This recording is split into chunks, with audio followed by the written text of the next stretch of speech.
A man was driving home from work one evening when he came to a railroad crossing. The traffic lights turned red, so he stopped the car in front of the tracks.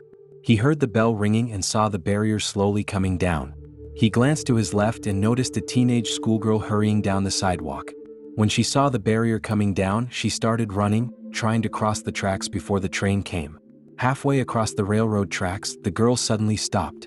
Her foot was caught in a gap between the wooden slats and the metal rail. The train was approaching fast. The man watched in horror as the girl tried desperately to free her leg. He jumped out of his car and ran over to the barrier, waving his hands and shouting, attempting to warn the train driver. It was no use. The girl couldn't free herself and screamed out, "I don't want to die."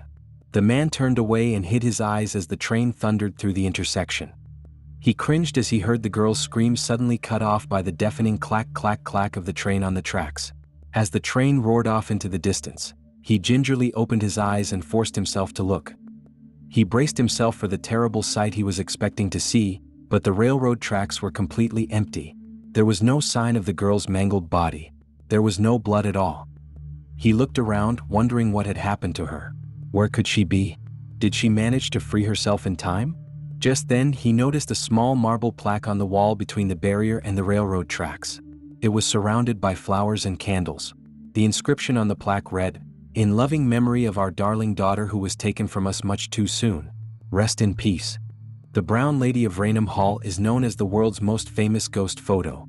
The two photographers saw the misty figure descending the staircase and managed to capture this amazing photograph. The full report appeared in Country Life magazine. The Brown Lady got her name from the brown brocade dress that the ghost has often been seen wearing while wandering the halls and staircase of Raynham Hall. She is believed to be the ghost of Lady Dorothy Walpole, who lived at Raynham Hall. Her husband learned that she had an affair with another man, so he kept locked in her apartments until she died of smallpox in 1726, at the age of 40. Some people believe that she really died of a broken neck after being pushed down the grand staircase by her jealous husband.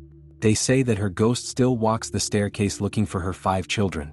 One night, in 1849, 2 men were on their way upstairs to sleep, when they were amazed to see a ghostly woman in old-fashioned clothing drifting down the staircase. They noticed that her eye sockets were completely empty. The incident resulted in several members of staff handing in their resignation. Local detectives were called and conducted a full investigation of Raynham Hall.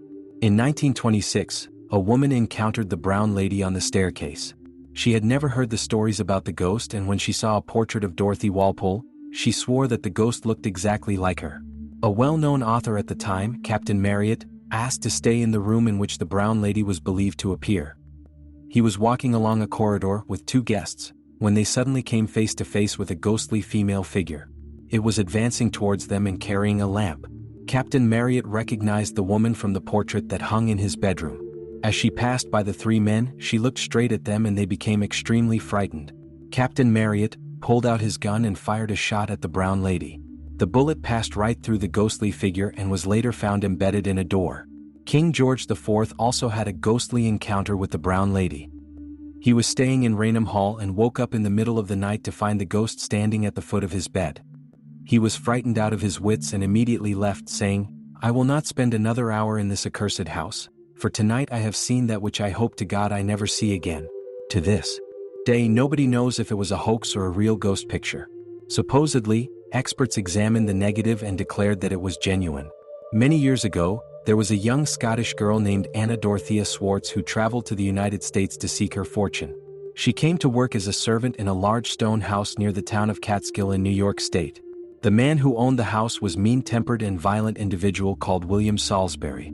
He had paid for her ticket to come to America, and as soon as she began working for him, she realized what kind of a man he was.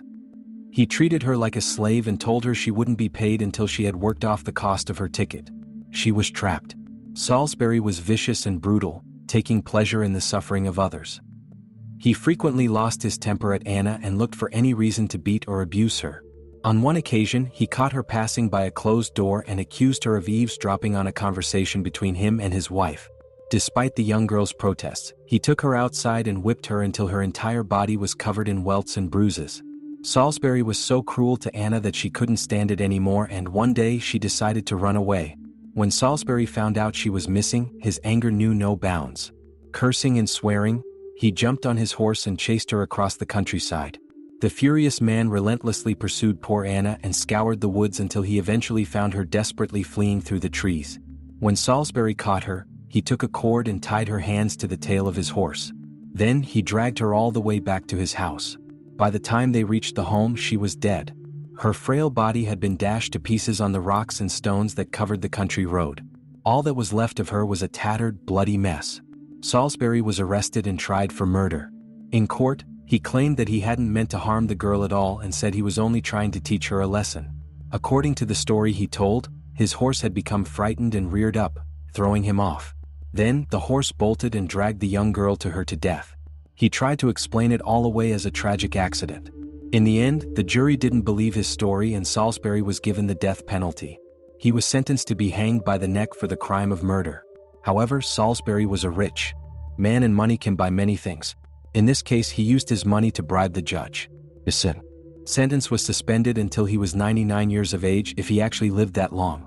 In the meantime, he was ordered to wear a hangman's noose around his neck to remind him of his crime. He was ordered to report to the judge at Catskill once a year to make sure he was keeping the noose tied around his neck. After the trial, he was a changed man. Wherever he went, people would see the hangman's noose and they stared and pointed at him, knowing he was a murderer. He couldn't escape the shame. Salisbury became an outcast and nobody in the town would associate with him. Too soon afterwards, rumors began to circulate that the ghost of the young girl had been seen in the area.